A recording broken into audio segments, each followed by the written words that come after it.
अमित एक साधारण जिंदगी जीता था। वो लोकल फैक्ट्री में काम करता था। वो एक खाली से घर में वापस आता था। दिन हफ्ते बनते गए और हफ्ते मंथ्स। अमित संतुष्ट था। वो रोमांच नहीं चाहता था। वो एक्साइटमेंट नहीं चाहता था। उसे अपने रूटीन में ही सुकून मिलता था। फिर एक दिन सब कुछ बदल गया। अफवाहें धीरे धीरे शुरू हुई। बाजार में विस्पर्स, पड़ोसियों के बीच घबराहट भरी ग्लैंसेस। लोग कह रहे थे कि नदी के किनारे पुराने घरों में एक चुड़ैल का साया है, एक बुरी आत्मा जो रूहों की भूखी है। अमित ने इन कहानियों का मजाक उड़ाया। वो ऐसी बातों पर विश्वास नहीं करता था। वो एक प्रैक्टिकल आदमी था, लॉजिक और रीजन का आदमी। लेकिन अफवाहें बनी रहीं, हर बार बताने पर और जोर पकड़ती गई। और जैसे जैसे दिन छोटे और रातें लंबी होती गईं, अमित को यह एहसास होने लगा कि कोई उसे देख रहा है। एक रात अमित चौंक कर उठा। कमरा अंधेरा था। खिड़की से चांद की एक किरण ही रोशनी दे रही थी। लेकिन साये में उसने उसे देखा, चुड़ैल को। उसकी आंखें झालते हुए कोयले की तरह चमक रही थी और उसके होंठों पर एक क्रूर मुस्कान थी। दहशत ने अमित के दिल को जकड़ लिया। वो सांस नहीं ले पा रहा था, चीख नहीं सकता था। वो बस देख सकता था। डर के मारे जम गया था, जैसे चुड़ैल उसकी तरफ बढ़ रही थी। उसकी आवाज जब उसने बात की तो एक कर्कश फुसफुसाहट थी जो उसके कानों में रेंगती हुई प्रतीत हो रही थी। मेरे साथ चलो, उसने फुसफुसाया। उसकी सांस उसके चेहरे पर गर्म थी। मैं तुम्हें वो सब कुछ दे सकती हूं जो तुम चाहते हो, तुम्हारे सपनों से भी बैठकर वेल्थ, हद से ज्यादा पावर। अमित ने अपनी आंखें बंद कर ली, अपना सिर बुरी तरह से हिलाते हुए। उसे उसके तोहफे नहीं चाहिए थे। वो बस चाहता था कि वो चली जाए। वो अपनी जिंदगी वापस चाहता था, वो साधारण जिंदगी जिसे उसने हल्के में लिया था। अचानक हिम्मत जुटाकर अमित भाग गया। वो घर से भागा, गांव के बाहर तक नहीं रुका। वहां उसे एक छोटी सी अबैंडन झोपड़ी मिली। ये कुछ खास नहीं थी, लेकिन ये उसके सिर पर एक छत थी और उसके और चुड़ैल के बीच एक वॉल, अभी के लिए। अमित को अपने नए घर में शांति मिली। उसने टूटी हुई छत ठीक की, वॉलों में छेद किए। उसने एक छोटा सा बगीचा लगाया, सूखी धरती से जिंदगी निकाली। धीरे धीरे हिचकिचाते हुए उसने अपनी जिंदगी को फिर से बनाना शुरू कर दिया। हफ्ते महीनों में बदल गए। चुड़ैल की याद फीकी पड़ गई, एक दूर का बुरा सपना बन गई। अमित को यकीन होने लगा था कि वो सुरक्षित है, कि बुरी आत्मा आगे बढ़ गई है। वो उसके चंगुल से बच गया था, लेकिन चुड़ैल धैर्यवान थी।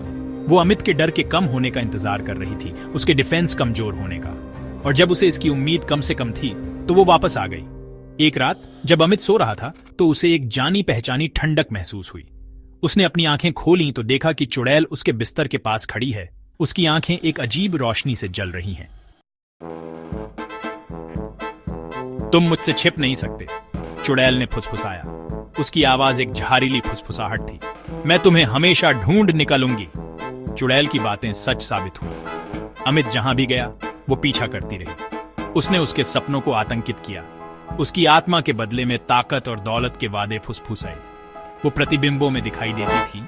उसकी आंखें उसके डर का मजाक उड़ा रही थी। 20 साल बीत गए। 20 साल की पीड़ा। अमित की उम्र बढ़ गई। उसके बाल चांदी जैसे हो गए। उसके चेहरे पर चिंता की लकीरें उभर आईं। चुड़ैल ज्यों की त्यों बनी रही, उस अंधेरे की एक कांस्टेंट याद दिलाती रही जो उस पर छाया हुआ था। एक दिन अमित ने फैसला किया कि वो अब और नहीं सह सकता। उसने एक पवित्र व्यक्ति, एक बाबा के बारे में सुना था जो पहाड़ों पर ऊपर रहता था। कहा जाता था कि बाबा के पास बहुत ज्ञान और शक्ति है।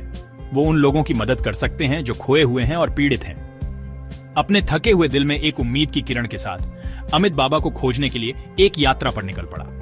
वो कई दिनों तक चढ़ता रहा। उसकी बूढ़ी हड्डियां दर्द कर रही थीं। उसके फेफड़े पतली पहाड़ी हवा से जल रहे थे। लेकिन उसने खुद को आगे बढ़ाया। शांति की सख्त जरूरत ने उसे प्रेरित किया। अंत में वो चोटियों के बीच छिपी एकांत गुफा तक पहुंच गया। अंदर बैठे ध्यान में लीन बाबा थे। उनसे एक शांति का एहसास निकल रहा था जो अमित की परेशान आत्मा को शांत कर रहा था। अमित ने बाबा के सामने सिर झुकाया, अपने दुखों की कहानी सुनाई। उसने चुड़ैल के बारे में बताया, बरसों के डर और पीड़ा के बारे में। जब वो खत्म कर चुका तो बाबा ने उसे ऐसी निगाहों से देखा जैसे उसकी आत्मा की गहराई को देख रहे हो।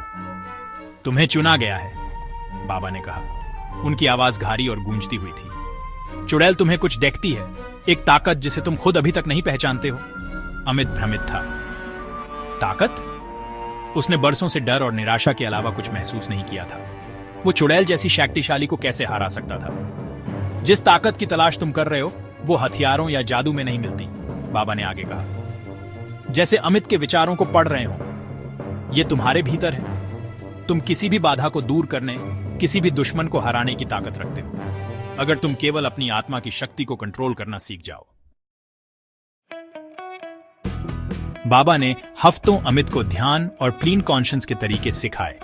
उन्होंने उसे अपने विचारों को नियंत्रित करना, अपने भीतर शांति पाना सिखाया। धीरे धीरे अमित ने अपने भीतर एक बदलाव महसूस किया। इतने लंबे समय से उसे सता रहा डर कम होने लगा।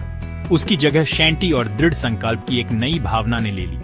एक दिन बाबा ने कहा, तुम तैयार हो। अमित घबराहट से भर गया। क्या वो सचमुच चुड़ैल का सामना करने के लिए तैयार था? उसे अभी भी डर का एहसास हो रहा था, लेकिन ये उसके अंदर की ताकत की बढ़ती भावना से ढका हुआ था। वो अपने गांव लौट आया, उस छोटी सी झोपड़ी में जिसे उसने इतने सालों तक अपना घर कहा था। जैसे ही उसने दहलीज पार की, उसने चुड़ैल की मौजूदगी महसूस की। वो उसका इंतजार कर रही थी। चुड़ैल उसके सामने आ गई। उसकी आंखें उम्मीद से सिकुड़ी हुई थीं, लेकिन इस बार अमित पीछे नहीं हटा। वो सीधा खड़ा था, उसकी निगाहें स्थिर थीं, उसका दिल एक शांत आत्मविश्वास से भरा हुआ था। तुम मुझे नुकसान नहीं पहुंचा सकती, अमित ने कहा। उसकी आवाज सालों में पहली बार दृढ़ और अटूट थी। मैं अब तुमसे नहीं डरता, चुड़ैल बड़बड़ाई। उसकी नाराजगी छोटी सी झोपड़ी में गूंज उठी। वो अमित पर झपटी, उसके पंजे फैले हुए थे, लेकिन अमित अपनी जगह पर डटा रहा। उसने अपनी आंखें बंद कर लीं, अपने दिमाग को एकाग्र किया, अपने भीतर खोजी हुई ताकत को आकर्षित किया, और फिर कुछ असाधारण हुआ। चुड़ैल पीछे हट गई। उसके चेहरे पर आश्चर्य और फिर डर छा गया। वो गुस्से और दर्द में चिल्लाई। उसका रूप मरती हुई लौ की तरह टिमटिमा रहा था, और फिर एक आखिरी कान फाड़ देने वाली चीख के साथ वो गायब हो गई। अमित ने आंखें खोली। चुड़ैल चली गई थी। वो आजाद था। उसने अपने भीतर ताकत पाई थी, अपने डर को दूर करने और अपनी जिंदगी बदलने की पावर। वो अब एक साधारण आदमी नहीं था, वो एक पुनर्जन्म वाला आदमी था।